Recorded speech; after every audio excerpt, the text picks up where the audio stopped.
नमस्कार, स्वागत है आपका आपके अपने चैनल उज्ज्वल जीके में। मैं हूं सीमा शर्मा।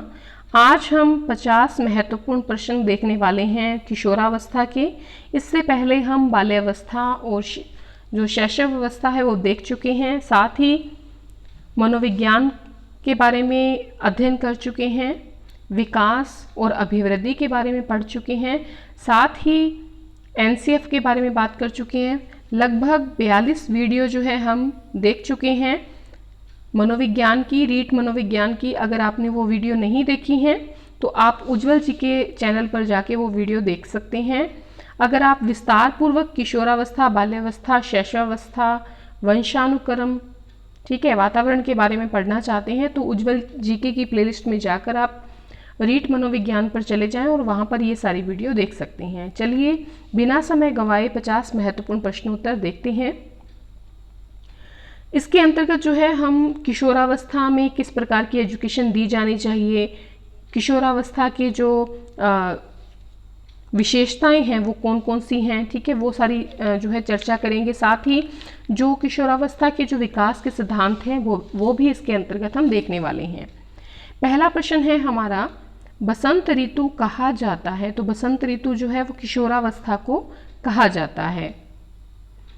द्रुत एवं तीव्र विकास का काल किसे कहा जाता है? द्रुत एवं तीव्र विकास का काल किशोरावस्था को कहा जाता है, क्योंकि इस टाइम में क्या होता है कि जो शारीरिक विकास होता है उसके साथ ही विकास के जो दूसरे पक्ष होते हैं उनमें भी तेजी आती है। एडोलसेंस की उत्पत्ति किससे हुई है? तो लैटिन शब्द से हुई है जिसका नाम है एडोसियर, ठीक है, एडोसियर से मानी जाती है।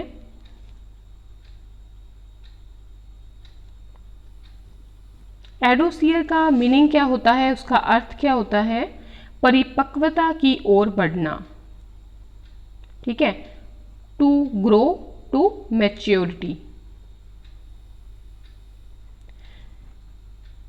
जैसे आप कह सकते हैं एडोसियर को, जैसे परिपक्वता की ओर बढ़ना, इसका शाब्दिक मीनिंग देखें तो मतलब जो मानव विकास है, ठीक है, मानव विकास की वो अवस्था जिसके माध्यम से बालक जो है परिपक्व अवस्था की ओर बढ़ता है उसे कहते हैं आप एडोसियर या एडोलसेंस, ठीक है। गोल्डन एज किसको कहा जाता है? किशोरावस्था को कहा जाता है। किशोरावस्था को कितने भागों में बांटा गया है? देखिए 2 भागों में किशोरावस्था को बांटा गया है। पहली जो अवस्था है वो है पूर्व किशोरावस्था और दूसरी है उत्तर किशोरावस्था। पूर्व किशोरावस्था का समय है 12 वर्ष से 16 वर्ष तक और जो उत्तर किशोरावस्था है उसका समय है 16 वर्ष से 18 वर्ष तक, ठीक है।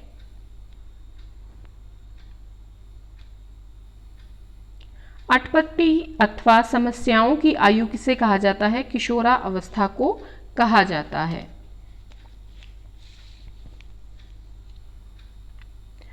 किशोरावस्था प्रबल दबाव व तनाव, तूफान और संघर्ष का काल है। ये किसने कहा है? स्टैनले हॉल ने कहा है कि किशोरावस्था जो है प्रबल दबाव, तनाव, तूफान और संघर्ष का काल। किशोरावस्था के विकास के सिद्धांत कौन कौन से हैं? तो देखिए विकास के सिद्धांत 2 हैं, एक है त्वरित विकास का सिद्धांत, एक है क्रमिक विकास का सिद्धांत। देखिए त्वरित विकास का सिद्धांत जो दिया है वो दिया है स्टैनली हॉल ने, ठीक है, स्टैनली हॉल ने दिया है। और जो आपके क्रमिक विकास का सिद्धांत दिया है ये दिया है एक तो थॉर्नडाइक ने, ठीक है, और इन्हीं के साथ है होलिंगवर्थ। तो होलिंगवर्थ ने और थॉर्नडाइक ने दिया है क्रमिक विकास का सिद्धांत। देखिए त्वरित विकास का सिद्धांत का मीनिंग ये है कि किशोर में जो भी परिवर्तन होगा वो अचानक होता है, ठीक है, किशोर में जो भी परिवर्तन होता है वो अचानक होता है, अकस्मात होता है। ये कहते हैं त्वरित विकास के सिद्धांत के प्रवर्तक स्टैनली हॉल। और जो क्रमिक विकास है इस सिद्धांत के समर्थक जो थॉर्नडाइक और होलिंगवर्थ हैं, इनका मानना है कि जो भी परिवर्तन होता है, चाहे वो शारीरिक है, चाहे वो मानसिक है, चाहे वो संवेगात्मक है, वो धीरे धीरे होता है, एक क्रम से होता है। किशोरावस्था की मुख्य विशेषताएं कौन कौन सी हैं? तो देखिए मैंने ना वीडियो एक बनाई हुई है, उसमें किशोरावस्था की मुख्य विशेषताएं जो है डिटेल में समझाई हुई हैं। तो वो सारी वीडियोस आप उज्ज्वल जीके में देख सकते हैं। शिक्षा आपके रीट मनोविज्ञान की जो प्लेलिस्ट है उसमें आप जाकर देख सकते हैं। तो इसको यहाँ पर डिटेल में मैं नहीं समझाऊंगी, केवल नाम देखेंगे। शारीरिक विकास, ठीक है, मुख्य विशेषता क्या है? शारीरिक विकास होता है, मानसिक विकास होता है, घनिष्ठ और जो घनिष्ठ व व्यक्तिगत, देखिए ये अलग है, ठीक है, घनिष्ठ व व्यक्तिगत मित्रता, ठीक है, घनिष्ठ व व्यक्तिगत मित्रता जो है वो देखने को मिलेगी आपको किशोरावस्था में। व्यवहार में भिन्नता देखने को मिलेगी, स्थिरता और समायोजन का अभाव दिखेगा, एडजस्टमेंट बहुत मुश्किल से होती है, स्थिरता किशोरावस्था में नहीं होती या बहुत कम होती है, स्वतंत्रता और विद्रोह की भावना रहती है, काम शक्ति की परिपक्वता जो है वो आ जाती है इस एज में, समूह को महत्व दिया जाता है किशोर के द्वारा, किशोरियों के द्वारा, रुचियों में भी परिवर्तन होता है, ठीक है, और रुचियों में स्थिरता आती है, समाज सेवा की भावना का विकास होता है, ईश्वर और धर्म में विश्वास जागता है, जीवन दर्शन का निर्माण होता है, अपराध प्रवृत्ति का विकास होता है, ठीक है, और साथ ही किशोर जो होता है वो अपनी स्थिति और महत्व की अभिलाषा रखता है। व्यवसाय का चुनाव इस एज में जो है बालक करता है, किशोर करता है। दिवा स्वप्न की प्रवृत्ति जो है बहुत ज़्यादा होती है, दिन में सपने देखने की प्रवृत्ति, ठीक है। व्यक्तिगत एवं घनिष्ठ मित्रता किशोरावस्था की विशेषता होती है। ये कथन किसका है? तो ये कथन है वैलेंटाइन का, ठीक है। व्यक्तिगत और जो घनिष्ठ मित्रता होती है वो वैलेंटाइन का कथन है कि किशोरावस्था की विशेषता होती है। किशोरावस्था को शैशवावस्था की पुनरावृत्ति किसने कहा है? किशोर जो होता है बिल्कुल शैशव बच्चे की तरह, छोटे बच्चे की तरह बन जाता है। ये किसने कहा है? जोन्स ने कहा है। एक बड़ी उलझन की अवस्था, तो किशोरावस्था जो है इसी का उपनाम है, एक बड़ी उलझन की अवस्था, क्योंकि उलझा रहता है बच्चा। कभी तो हम उसको वयस्क समझ लेते हैं, कभी उसे हम बालक समझ लेते हैं, तो एक उलझन की अवस्था है। किशोर समाज सेवा के आदर्शों का निर्माण और पोषण करते हैं। ये किसका कथन है? रोस का कथन है कि किशोर जो है वो समाज सेवा के जो आदर्श हैं और साथ ही आदर्शों का निर्माण करते हैं और पोषण करते हैं। किशोरावस्था को जीवन का सबसे कठिन काल किसने बताया है? किलपैट्रिक ने बताया है। किशोरावस्था में किशोरों का भार किशोरियों की अपेक्षा क्या है? थोड़ा सा अधिक बढ़ता है। किशोरावस्था में लड़के का भार लड़की से होता है 25 पौंड अधिक। 15 वर्ष की आयु में लड़के और लड़की की ऊंचाई कितनी होती है? तो दोनों की आयु जो अगर 15 साल है तो दोनों की ऊंचाई लगभग समान होती है। 18 वर्ष की आयु में लड़के की लंबाई लड़कियों से होती है 6-7 सेमी अधिक होती है। देखिए आप विश्वास कर सकते हैं, ये बिल्कुल सही जो है फैक्ट हैं, और ये जो है पीडी पाठक जो हैं उनके बुक से लिए गए हैं, तो इसलिए आप निश्चिंत होकर ये सभी जो है चीज़ें याद कर सकते हैं। इसमें कोई भी गलती वाली बात नहीं है। कम से कम 99% गलती बिल्कुल नहीं है। 1% हो सकती है, लेकिन 99% सही है। 18 वर्ष की आयु में लड़के की लंबाई जो है लड़कियों से 6-7 सेमी अधिक होती है। किशोरावस्था में लड़की की लंबाई अधिकता को प्राप्त करती है। तो देखिए 16 वर्ष की एज तक लड़की की जो लंबाई है वो बढ़ती है, उसके बाद रुक जाती है उसकी लंबाई बढ़ना। लड़कों की लंबाई बढ़ती रहती है, तो 18 साल के बाद भी लड़कों की लंबाई बढ़ती रहती है। 15-16 वर्ष की आयु तक मस्तिष्क का विकास जो होता है वो लगभग पूर्ण हो जाता है। किशोरावस्था में मस्तिष्क का भार कितना होता है? तो 1260 से लेकर 1400 ग्राम के बीच में होता है। किशोर अवस्था में अस्थिकरण की प्रक्रिया, तो अस्थिकरण की जो प्रक्रिया है वो पूरी हो जाती है। अस्थिकरण की जो है प्रक्रिया का मतलब ये है कि जो हड्डियां होती हैं, ठीक है, हड्डियों का दृढ़ होना क्या कहलाता है? अस्थिकरण कहलाता है। किशोरावस्था में हड्डियों की संख्या कितनी हो जाती है?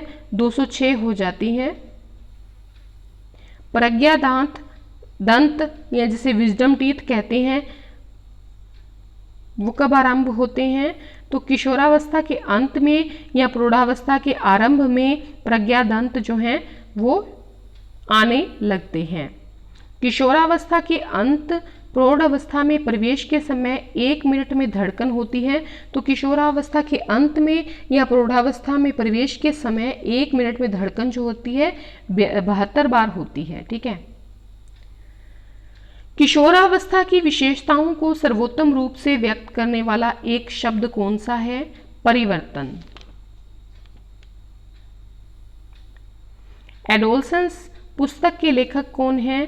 Stanley hall. इसके अंतर्गत इन्होंने किशोरावस्था का खाका जो है वो तैयार किया है। 16 साल की उम्र में मांसपेशियों का भार कुल शरीर के भार का कितना प्रतिशत होता है? 44% होता है। 16 साल की आयु में मांसपेशियों का जो भार होता है वो कुल शरीर के भार का 44% होता है। स्पीयरमैन के अनुसार बुद्धि का अधिकतम विकास होता है, तो बुद्धि का अधिकतम विकास जो होता है स्पीयरमैन के अकॉर्डिंग 14 से 16 वर्ष के बीच में होता है। जो हार्मोन है उनके अनुसार बुद्धि का विकास जो होता है, अधिकतम विकास जो होता है वो 15 साल तक होता है। स्पीयरमैन 14 से 16 साल बताते हैं, हार्मोन 15 साल बताते हैं बुद्धि का अधिकतम विकास, जबकि जोन्स और कोनार्ड जो है वो अधिकतम विकास बुद्धि का बताते हैं 16 वर्ष तक। किशोर का चिंतन बहुधा शक्तिशाली पक्षपातों और पूर्ण निर्णयों से प्रभावित रहता है। यानी कि जो किशोर होते हैं उनका जो चिंतन होता है, चिंतन तो वो करते हैं लेकिन उनका जो चिंतन होता है पक्षपात वाला होता है या फिर जो निर्णय लिए जा चुके हैं उनसे प्रभावित रहता है। तो ये किसका कथन है? एलिस क्रो का कथन है। वो खुद जो है अपने हिसाब से नहीं सोचते, वो दूसरों के हिसाब से जो है चिंतन करते हैं। किशोरावस्था में शिक्षा का स्वरूप किस प्रकार का होना चाहिए? तो ये भी डिटेल में पढ़ाया हुआ है, समझाया हुआ है। देखिए, शिक्षा ऐसी हो जिससे शारीरिक विकास के लिए शिक्षा दी जा सके। किशोरों की एजुकेशन ऐसी होनी चाहिए कि मानसिक विकास के लिए शिक्षा दी जा सके, संवेगात्मक विकास के लिए एजुकेशन दी जाए, सामाजिक संबंधों की जो शिक्षा है वो दी जानी चाहिए किशोरों को। व्यक्तिगत विभिन्नताओं के अनुसार, जैसे लड़के और लड़कियों को अलग अलग जो एजुकेशन है वो देनी चाहिए, व्यक्तिगत भिन्नताओं के अनुसार, ठीक है, अलग अलग जो व्यक्तिगत भिन्नता है उसके अनुसार शिक्षा जो है वो देनी चाहिए।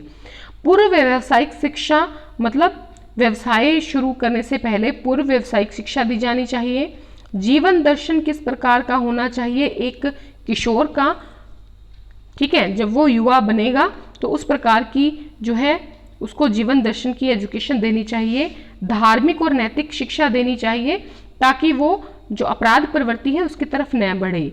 यौन शिक्षा दी जानी चाहिए। बालकों और बालिकाओं के पाठ्यक्रम में जो है भिन्नता होनी चाहिए। बालकों की एजुकेशन अलग होनी चाहिए, बालिकाओं की एजुकेशन जो है उसका जो पाठ्यक्रम है उसमें भिन्नता होनी चाहिए।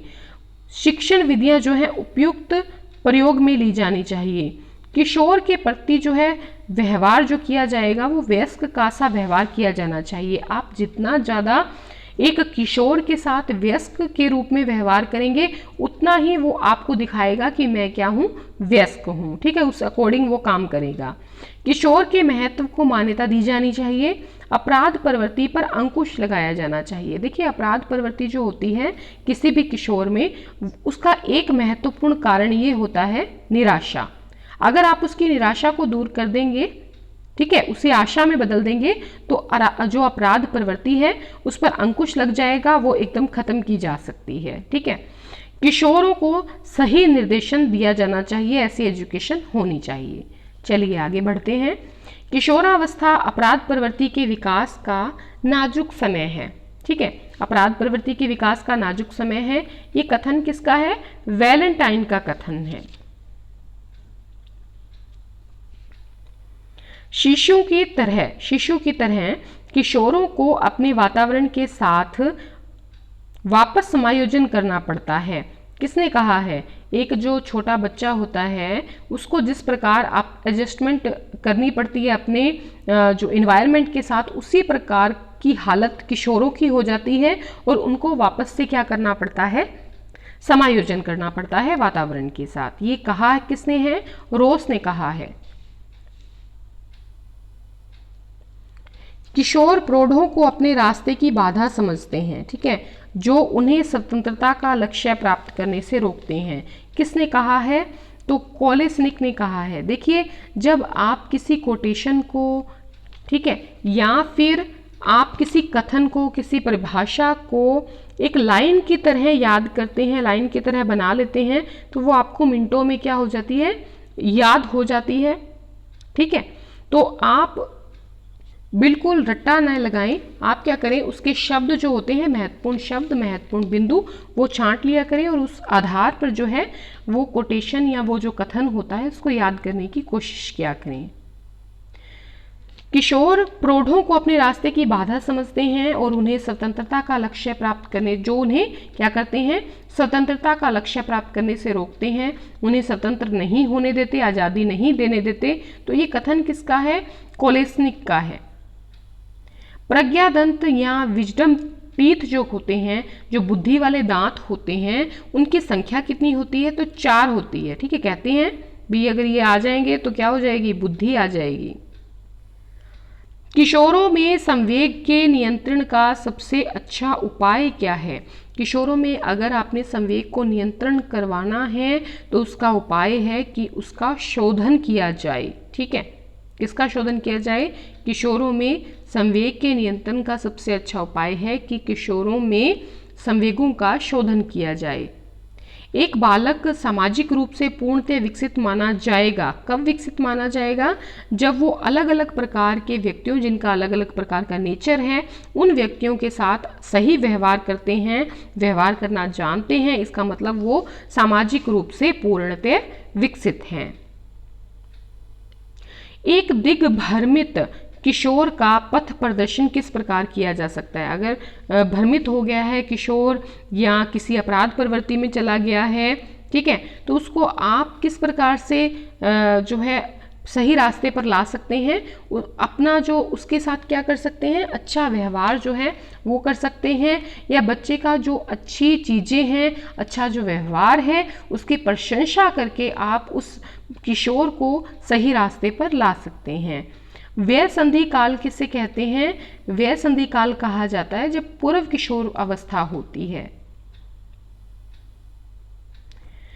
उलझन की अवस्था किसे कहते हैं? तो पूर्व किशोरावस्था को ही उलझन की अवस्था कहते हैं। बाद में धीरे धीरे उसकी उलझने जो हैं, जब वो परिपक्व हो जाता है किशोरावस्था, जो उत्तर किशोरावस्था आ जाती है, तब उसकी ये उलझने दूर हो जाती हैं। हमारे माध्यमिक विद्यालयों को छात्रों की विभिन्न प्रवृत्तियों, रुचियों, योग्यताओं को पूर्ण करने के लिए विभिन्न कार्यक्रमों की व्यवस्था करनी चाहिए। ये कथन किसका है? मुदालियर आयोग का है। आप बच्चे को फ्री ना रहने दें, पर उसको सिर्फ और सिर्फ पढ़ाई की बजाय उसकी जो उसके अंदर जो क्षमता है, उसकी जो रुचियां हैं, उसकी जो योग्यता है, ठीक है, जो अलग अलग प्रकार के बच्चे हैं, उनकी जो अलग अलग प्रकृति है, उसके अकॉर्डिंग जो है आप उसको विभिन्न कार्यक्रमों में लगाएं, ठीक है, विभिन्न कार्यक्रमों का हिस्सा बनाएं। तो क्या हो सकता है? हम बच्चे को सही जो है एजुकेशन दे सकते हैं, सही रास्ते पर ला सकते हैं, ऐसा कहा है मुदालियर आयोग ने। दिवा स्वप्न में विचरण करने की क्षमता किस अवस्था में प्रबल होती है? तो दिन में सपने कौन देखता है? किशोर देखता है। किशोरावस्था का प्रारंभ जो है 13 साल की उम्र से माना जाता है। कई लोग 12 से मानते हैं, 12 से 16 पूर्व अवस्था, 16 से 18 उत्तर किशोरावस्था, और कई लोग हैं जो 13 साल की उम्र से मानते हैं और इसी को सही माना जाता है, क्योंकि 6 से 12 साल तक की एज बाल्यावस्था।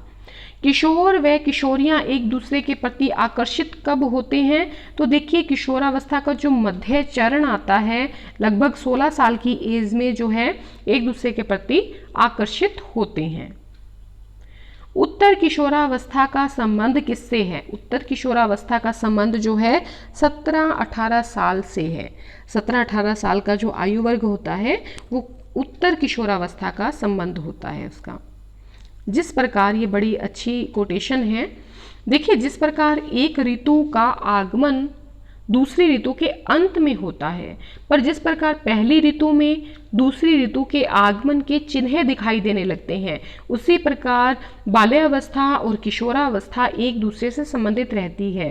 तो किसका कथन है ये किंग का कथन है। देखिए जैसे अब सितंबर का महीना चल रहा है, अब गर्मी है, लेकिन जैसे जैसे अक्टूबर आएगा 1-2 अक्टूबर, तब तक क्या होने लग जाएगा, ऋतु परिवर्तित जो है वो होने लग जाएगी, थोड़ी सी जो है शीत ऋतु का आगमन होना शुरू हो जाएगा।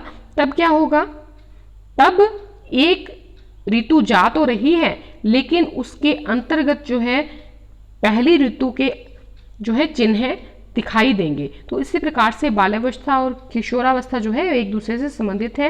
ये कथन किसका है? किंग का है। आशा है आपको वीडियो पसंद आई होगी। सभी जो प्रश्न हैं सभी प्रश्न महत्वपूर्ण हैं, और अगर आपको वीडियो ज़रा सी भी पसंद आई है प्लीज़ अपने मित्रों में ज़्यादा से ज़्यादा शेयर किया करें, ठीक है, फेसबुक पर, व्हाट्सएप ग्रुप में। और अगर आपको कुछ और बढ़िया चाहते हैं तो आप कमेंट करके बता सकते हैं। धन्यवाद।